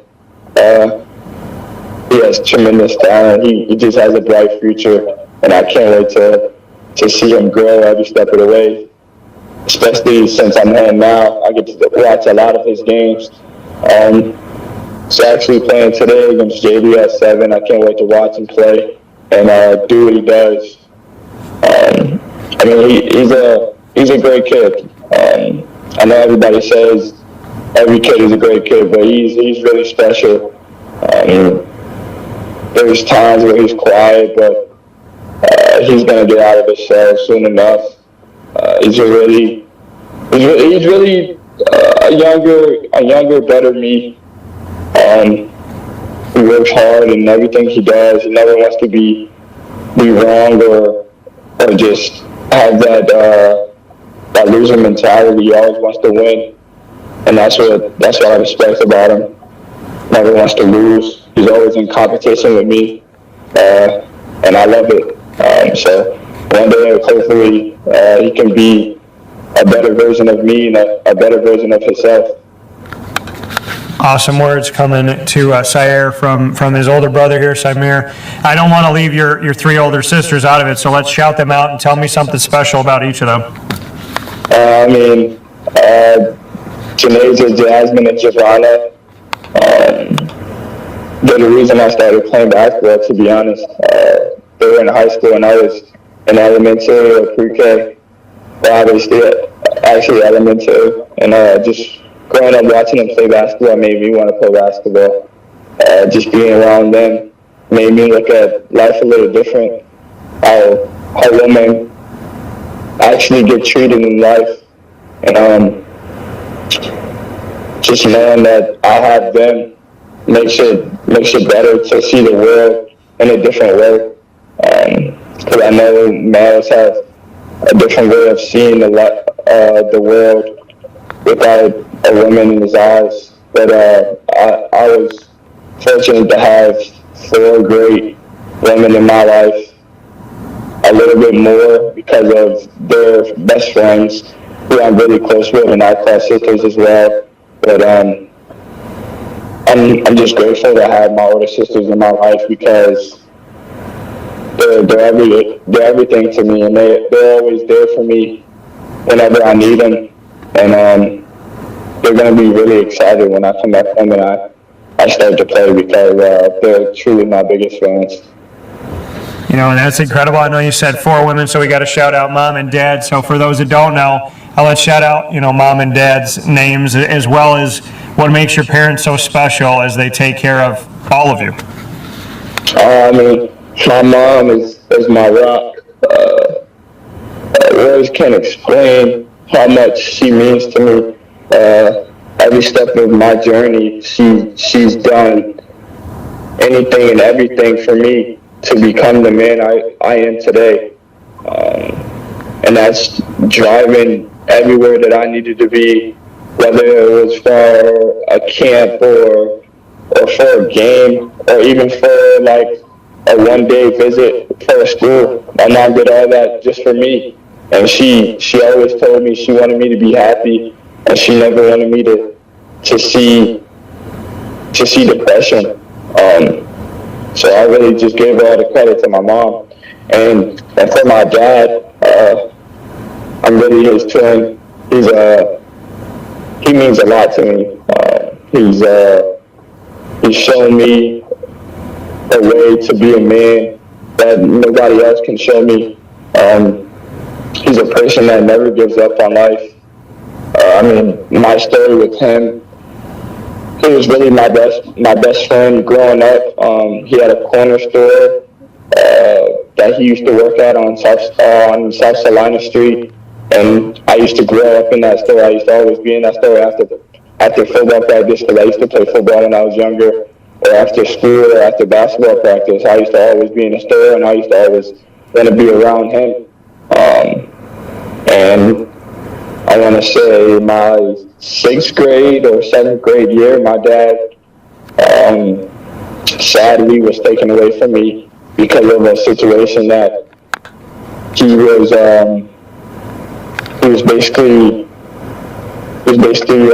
brought into. Obviously, I know that it wasn't his fault, and my dad had to do some time because of somebody else's doing, and he just really kept in contact. He never lost faith in me. He never lost faith in his family. He always had that positive attitude. He always wanted the best for me, and sure enough, he's home. He's been home for a couple years now, and he hasn't seen me play in high school. These last 2 years was the first time he's seen me play, but actually not play because I didn't play the way I wanted to play, or even playing at all. So coming back home means a lot because I get to show my dad the actual me, and the Symir Torrence that he's missed all these years. So my dad and my mom are 2 amazing people that are everything to me in this life. Speaking here with Symir Torrence on Wake Up Call with Dan Tortora inside of the Cafe Kubal studio. Symir, I appreciate you sharing those stories and talking about your mom and your dad. And, what did your dad's journey teach you? He, like you said, everything he went through, and, you obviously not agreeing with, what went down or how it went down and whatnot, and the time that he had to do. What did it teach you? Like, what did your father teach you from his journey of being taken away from your family and then finding his way back into your family? What did that teach you? He just taught me never give up. He really just taught me never give up. Keep going, keep practicing, because practice always makes perfect. He always just told me to watch who I'm around, and it just really wants nothing but the best for me, to be honest. He's a winning dad. He's blessed, and I'm grateful to have him as a father. Does your family feel complete now? So definitely, for sure. I have 2 nieces as well who are everything to me. The youngest one just started to pick up a basketball and start dribbling and shooting, which means a lot to me. The oldest is really goofy and silly, just like her uncles and nieces and grandparents. I truly feel that my family is complete, and it's still growing. But I'm in a happy place right now. It's awesome to hear. And shout out mom and dad's names if we didn't do that already. My mom's name is Syracuse Football, and my dad's name is Craig Davis. And having all of that, you're coming back home. This is going to be such a big moment for you for so many reasons.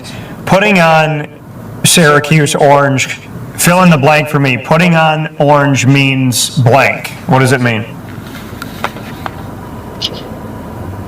It means everything.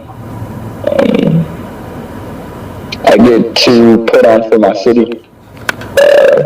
I get to show the world what the 315 is all about, and that we have talent in the 3-on-5 as well as any other city in the country.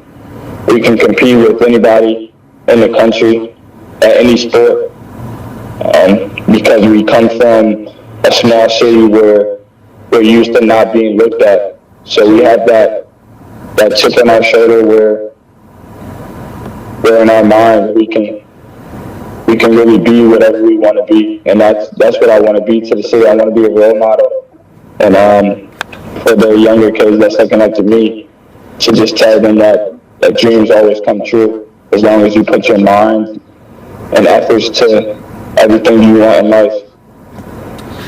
Why did it work this second time around? Why did Syracuse just feel right when they recruited you before? Why when you had a chance to be recruited again, did it just feel like this had to be the place? It was just the opportunity, right moment, right time, right place, and that's the doors opening from the man above. To be honest, he's leading me in the right direction, and I trust him. So I just felt like it was a time to come back home. And for you, I mean, the emotion, the excitement, I know you haven't played a game yet. I know there's some time in between, but what type of emotions and thoughts have been going through you? Because I get a sense even over the phone that you're just ready. You're ready to put on for your city. You're ready to be out there. You're excited. So what are the emotions? What are the thoughts that you have? Words can't explain how I feel, how much energy I have going into this season. To be honest, I'm really excited. And to everybody that's listening or gonna listen to this, I'm gonna give it my all, and I'm not gonna quit. And I just ask for anybody and everybody who's looking up to me or even with me, to just love me on my bad days, because we all have bad days. It's not really about your bad days. It's how you respond after your bad days, and that's all I really ask for, is to bear with me, know that I'm working.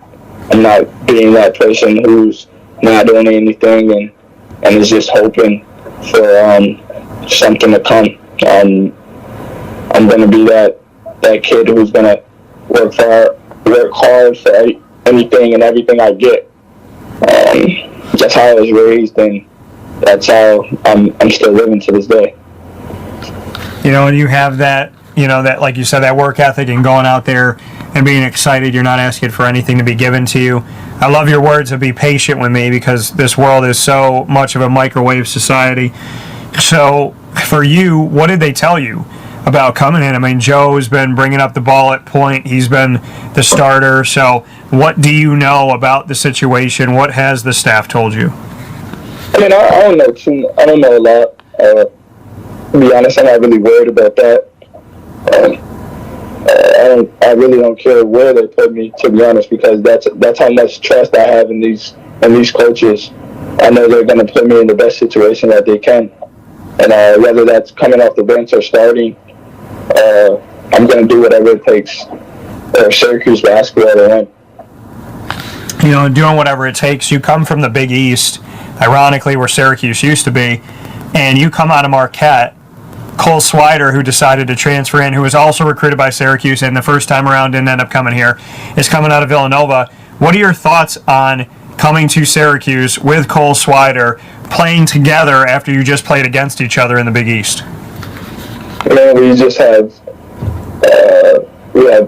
chips on our shoulder. I know Cole Swider was in kind of a similar situation that I was in. His freshman year, he did very well, and his sophomore year was kind of a downfall. And I know he wanted to play more, so I know he's coming into this season with a chip on his shoulder, and he's very hungry, as well as myself. So I know we're really excited, and me and Coach Ryder have been talking, and as soon as he touches down in the 3-1-5, I know we're going to get right to work together. Yeah, and I'm excited to see, because he's been on the show as well, and really had a great time talking with him, as I am with you, Symir. And before I let you go, I like to flip the script. So what that means is you as a player, you never get to ask the questions. You always get asked the questions, but you never have the opportunity to turn it around. So on my show, it's called Rapid Fire. And on my show, I hand you the microphone and let you ask the questions. So you got 4 questions. Anything in the world, basketball related, anything, but you get to ask me whenever you're ready. Okay. My first question is a non-basketball question for right now. What is your takeaways on the Black Lives Matter movement? How do you think it's going? How do you think it's been? And what do you think should continue happening or should happen more? I think that, with the Black Lives Matter movement, with the fact that I think it's important to, obviously state with people that it doesn't mean that everybody's life doesn't matter. It's on the means of, if every life mattered, then why doesn't a black life matter as much? That's what I've taken away from it. And to have people of every color of the rainbow and background and sexual orientation and this, that, and the other that are in my life, I can tell you that I'm at a loss that people don't see the world in a way of equality. Not that not everybody does. I mean, when I was growing up and I was a little kid playing on my grandmother's street, the only 2 kids that ever asked me to play were 2 brothers, and they both came from an African American household, and nobody else asked me to play on the street. They were the only African Americans, I think, on the street, and it was just funny to me that it was like, well, why wouldn't I play? Like, to me, they were just 2 kids asking me to play, and so I went and I played basketball with them, and there was a car that drove by one time. I think it was a brown car, 4-door, and guy kind of pulled up and stared at me and looked at them and looked at me, and I just remember the feeling wasn't a good feeling, and I remember thinking to myself, like, why is this weird? And I mean, to me, where I think things are, I think we need to keep the conversation top of mind. It's not a fad. It's not a what's catchy, what's clickbait and all that BS. I think for me, until everybody's life matters and everybody feels loved and everybody feels treated equally, then I just don't think it's good enough. And so I would tell you that I'm happy that people are caring. I'm happy that people are looking at the fact that black lives actually do matter. I think it's crazy that anybody would think that the color of your skin would mean that you matter or you don't. And I just would command people to not do this because they think it's cool or because they think it's in or because they feel peer pressured or because they're scared, but to actually care about everybody's life because everybody's life matters. And where I think it's going, I think we need to live in a world where a black person gets pulled over and they're not afraid, where they can own a business and not feel that people aren't going to come in when they. I mean, I just, Symir, it's a great question, but to be completely honest with you, I don't understand why you can be born in the skin that God gave you and that anybody could see you any differently. I look at people on the content of their character. The only people I don't like are people that are just consistently mean for no reason. And, I don't think that knows color. And, I mean, I kind of said something along the lines of, like, if coronavirus didn't discriminate, then why would we? Like a disgusting virus didn't even discriminate. So, I think that as a world we can do better. I hope that we're trying to. I know it's always been my mission to treat everybody with respect and dignity and love. And I know that the God I believe in would never, ever want me to turn my back on anybody. So I know it's a long-winded answer, but my hope is that, you can always stand arm in arm with me, my hope is that the world will take your other arm as well and treat you with some respect that you deserve. Because freedom is not a human right; it's a God-given right, and equality is not a human right; it's a God-given right. So, I think that more than 2,000 years ago, we should have been treated equally. Is the best answer I can give you. Yeah, I appreciate that answer. Thank you. Yeah. My second question, I'm gonna go just flip the script. Go back to basketball. Do you think college athletes, and I'm not just saying basketball, all athletes, do you think college athletes should be able to get paid? I think that the NCAA has functioned in this world of saying that they're a non-profit organization, which is insane because they make billions of dollars. So I can tell you that I think there's a lot of problems that can arise that I've thought about with student athletes being paid. I think if the star point guard makes more than the backup point guard, does that cause a rift on the team? If a football player makes more than a basketball player, does that cause a problem? If a car company backs you but doesn't back Joe Girard and Joe starts playing more than you, do they try to get involved? So I think there's a lot of circumstances, states, teams, within the teams, schools, what do they push?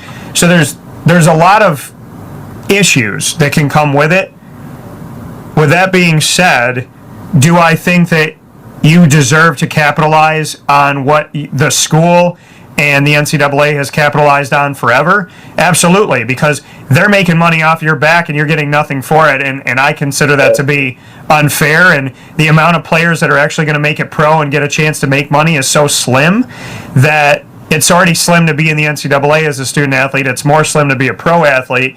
So if they're going to make millions of dollars off your back or thousands of dollars or whatever off your back and you never make it pro, then what good does that do you if they make $100,000 off of you and you never see a lick of that? So there's got to be some type of happy medium where a player can actually not be used and find some way to benefit from it, because the NCAA's got a lot of problems, and one of those problems is the fact that they make a heck of a lot of money off of teenagers, and you will never see that money, and I don't think that's okay. Yeah. My third question would be, it's going to go in a Syracuse basketball. So it's a 2-for-1 question. Okay. Who's your all-time favorite Syracuse men's basketball player, and what was your favorite game to watch? Favorite men. Okay. My favorite men's basketball player, John Wallace, hands down. Number 44. Cuse in the house, oh my God. I can say that I am friends with John Wallace and with his kids now, which is insane. Growing up as a kid, watching him, loving him, from afar, watching him play and all that, and now to call him a friend, I'm a true testament that you can achieve your dreams, that God does exist, and He is listening, and you can be whatever you want to be. So I'd say John, and the only reason why I wouldn't pick the 1996 team that went to the championship game is because of the 2003 team that won it all. So I'd have to say my favorite game to watch is in 2003 because I still don't believe it, and so I would say definitely that. But the 1996 Final Four and championship team run, I love so very much. And John Wallace is J.B. Reef-Snyder, Otis Hill, so many guys on that team. But John Wallace he was my favorite player when I was 9 years old, and 26 years later, he's still my favorite. I like it. Final question. I'm going to just stick with basketball just because it's something that I love. I really want to hear this one. Okay, your top 5 basketball, NBA basketball players of all time. Top 5. Jordan's number 1. I would say, this is always so hard for me. I'm not even a Laker fan, but I always want to put the Lakers in. I got to put Jordan in there. I got to put Bird in there. I got to put Kareem in there, but I want to put Shaq in there. So, but I would have to say Jordan, Bird, Magic, Kareem, and Lord, this is so hard. I would. Bill Russell. I mean, he won more championships than anybody else. So I got to put. Bill gets dogged so much. Like everybody talks about winning a chip. He has 11. So yeah. So I mean, I would say, but please know that Kobe's on my mind. Shaq's on my mind. I do not think LeBron is better than Michael Jordan, and I will fight anybody on that. So I mean, Michael Jordan never. I agree with that statement. I feel like he should be considered top 2 best though. Yeah, I mean, it's hard for me to put him in with Magic and Bird and Kareem and all that. I respect LeBron. I do. He is a physical specimen, but he buys championships, and I got issue with him just like making a giant crater and then bringing in all these teams. Like Jordan didn't do that. Jordan didn't say, go get me Patrick Ewing and Magic Johnson and then I'll play. So, well, I think just because of that, because I had that conversation as well.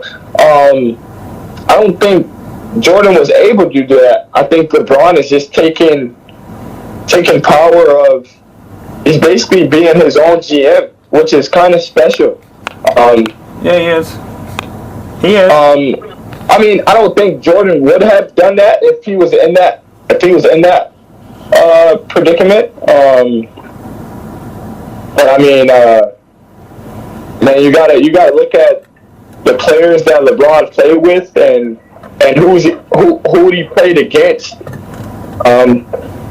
It's kind of tough, and he's a point forward. He can do anything, and he can guard anybody. So I mean, that's why I put him at the top of the list, just because of his high basketball IQ and what he's able to do on the floor in so many different ways. Yeah, I mean, it's all good points, and he's definitely in consideration. It's hard, but I got Jordan up there for a reason. I don't know if he'll ever come off that, but he's there for now. But I mean, tremendous questions. When you're done playing basketball, I might have to hire you to my company, but and get you in here with doing some work in broadcasting, because those questions were very well thought of and very very well put together, and really caused me to think. So Symir Torrence here on Wake Up Call with Dan Tortora inside of the Cafe Kubal studios. Symir, the best thing I can say to you is this is the first conversation we're having, and I can't wait to have more.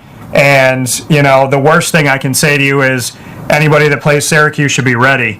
So I'm excited to see you out there. I'm excited to tell your story, and I'm really excited to build in our relationship and our bond that already means something to me. So thank you for that. I appreciate you so much. Thank you for having this. That coming once again from Symir Torrence here on Wake Up Call with Dan Tortora, where sports truly meets life inside of the Cafe Kubal studios. Very thankful for Symir Torrence joining the show and spending some time with us today and telling his story and talking about his journey and his questions. Very, very well thought of. And we didn't talk about the fact we were going to do rapid fire. So really cool, and I appreciate him so very much being on the show today. And I'm very excited about what he could mean coming back to Syracuse and representing his hometown. So, with that being said, we'll take our final step aside of today's broadcast inside of the Cafe Kubal studios. This is Wake Up Call with Dan Tortora, and we're different in the best of ways. We'll take a step aside, and we'll be back right after this.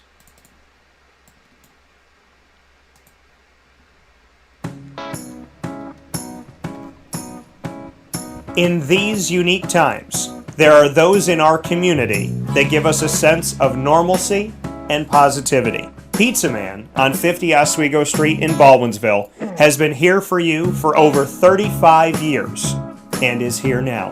Call 315-638-1234 or order online at pizzamanbville.com to bring those familiar tastes into your home. And remember to come see our monthly on-site broadcasts centered around the community and our Baldwinsville Bees. Pizza Man in Baldwinsville. Any way you slice it, they are always here for you.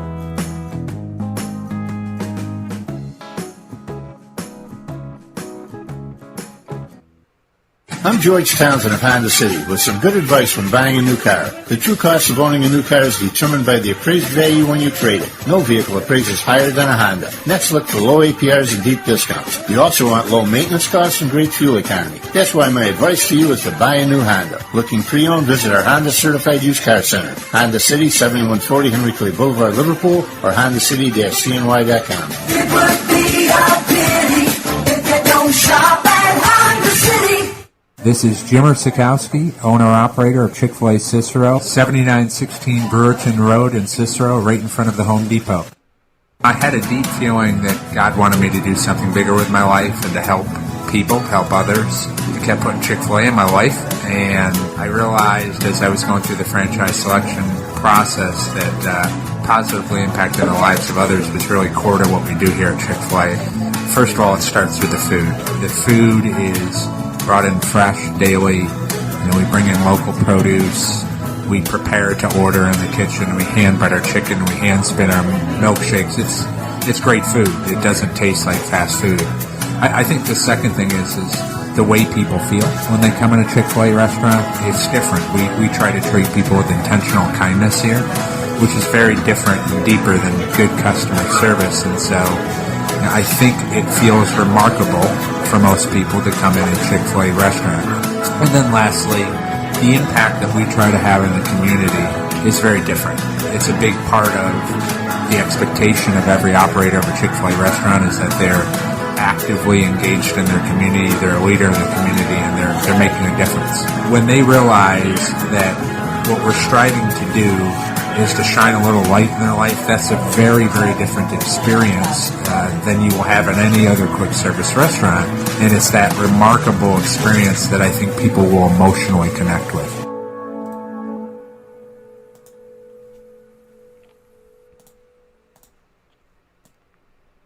Welcome back here to Wake Up Call with Dan Tortora on wakeupcalldt.com, your one-stop sports shop, and on mixlr.com/wakeupcalldt, where you're listening, you're watching on Facebook Live, on facebook.com/livenowdt, and on youtube.com/wakeupcalldt. So however you're connecting with the show, thank you so much for tuning in. We're always inside of the Cafe Kubal studios, and you need to get inside of Cafe Kubal today to heat up the right way, or get some iced coffee, an iced chai, an iced tea, whatever it may be. Go and get your hot or iced right there at Cafe Kubal. So many different flavors, so many things that people love, and I'm a big fan of their chai, whether it's the mint chai, the pumpkin spice chai, the maple chai. I'm just a huge fan of the chai that they make there in-house. So make sure you get out to Cafe Kubal today on 3501 James Street, 324 West Water Street, 208 North Townsend Street, or 401 South Salina Street, all in Syracuse, and their location in Manlius on 343 Fayette Street, the giant behemoth of a brown-striped building that is where all roads converge to welcome you into Manlius. So make sure you check them out there as well. And they have fantastic sandwiches. My favorite is the Upstate, and their chocolate chip banana bread and everything that they have as a little snack. Very good as well. Chocolate chip cookies, c'est magnifique. So make sure you get out to Cafe Kubal today. I want to thank my guests, Willie Tyler III, who's joining Syracuse as a transfer to their offensive line from Texas, and Symir Torrence, who's coming home to join Syracuse Basketball as a transfer from Marquette and to help out at the point guard position. So big ups to both of these gentlemen. They will be available to you within the hour here. You'll be able to go back and listen to them on any of our outlets, including Facebook, right here on Facebook, as well as Stitcher, TuneIn, Spotify, iHeartRadio, Podbean, iTunes, and Apple Podcasts, MixLR, where you're listening live right now. It'll get archived as well, and youtube.com/wakeupcalldt. All you have to do is search Wake Up Call with Dan Tortora. Make it easy for you. All you got to do is search Wake Up Call with Dan Tortora, and you'll be able to find these episodes on any one of these beautiful outlets. Over 1,500 episodes available to you. And, of course, you can listen and watch Wake Up Call with Dan Tortora live like you're doing right now every Monday through Friday from 9 a.m. to 11 a.m. Eastern Time on Facebook.com/LiveNowDT, YouTube.com/WakeUpCallDT, and on MixLR.com/WakeUpCallDT, as well as the homepage on WakeUpCallDT.com. Proud thanks to all of our partners that help to make this show even more special. Cafe Kubal, Carvel DeWitt, the Wildcat Sports Pub, Avicoli's, Canine Camp Dog Daycare, Chick-fil-A Cicero, Pizza Man, Honda City of Liverpool, Millhouse Market, Canine Campground Dog Boarding, and Ma and Pa's Kettle Corn and Popcorn Factory. I'll be putting up the information today, but just so you know already, and you see every single day right here in the right-hand corner, if you go to maandpaspopcorn.com and order either for pickup or for delivery. It's pickup or delivery, you can get this. I use the promo code DT20, that's DT20, to get 20% off of your online purchase, but you have to order online. So go to maandpaspopcorn.com, and if you're picking it up in the store, or if you're picking it up at the store on 201 Old 7th North Street in Liverpool, or if you're having it delivered to any one of the 50 states, all you have to do is use the promo code DT20 at maandpaspopcorn.com to get 20% off. So make sure you do that today. DT20, once again, at maandpaspopcorn.com. From inside of the Cafe Kubal studios, this is Wake Up Call. I'm very proud to be your host, of course, Dan Tortora. Find us on Facebook at Wake Up Call DT, the Twitter at Call DT, Instagram at Wake Up Call _DT, because I'm always adding specials and putting stuff in the archives and re-releasing different things like we did last night. So you don't want to miss a second of anything. The easiest way to connect with us and never miss a moment of the action is by going to Facebook at Wake Up Call DT, Twitter at Call DT, and Instagram at Wake Up Call _DT. And of course, on wakeupcalldt.com, where we just updated a bunch of our archives on the website. So make sure you go check that out. Check out the Central New York tab to find out more information on all of our partners, as well as go back and watch the videos of Liverpool at Avicoli's, as well as West Genesee and more at the Wildcat, and everything we've done at Cafe Kubal, including our Coffee with Coach series, Gene Waldron, CNS football, and so much more. So a lot of stuff added to there, and the archive, the radio archive, was updated on wakeupcalldt.com, so you can check that out, as well as all of our articles there, over 450 articles written for you, including Marek Dolezaj's decision to leave Syracuse and his extra year of eligibility. Before that information was released anywhere else, it was released here, as well as Jimmy Boeheim coming to Syracuse that we have released early, and still no official word yet, but we put that out for you, as well as Quincy Guerrier's situation being fluid. So make sure you check up on all those articles, as well as videos and the radio archive and so much more on wakeupcalldt.com. You can click on any one of my partners to find out more about their businesses, and the videos are right there, and so much for you to enjoy, including the connection that I have to the U.S. Basketball Writers Association of America. I mean, the fact that I'm a part of that, as well as the Football Writers Association of America. So very proud to be in both of those. And like I said, you can get more information about each of them on my website by going to wakeupcalldt.com. There's a ton of pages on the site. Feel free to cycle through. It's all free. And of course, at the bottom of the homepage, you'll see, as a proud member of the Football Writers Association of America and the U.S. Basketball Writers Association, you can click there to get my Syracuse football and Syracuse basketball articles, as well as so much more. So thank you for tuning in today. I appreciate you so very much. I hope you have a fantastic week. I hope that it starts well, it ends well, and everything in between is great. Basically, I hope your sandwich is amazing. The 2 bread pieces and everything that you fill it with. Let's have a great week together. And as always, God bless. No stress. Do your best. I'll talk with you soon.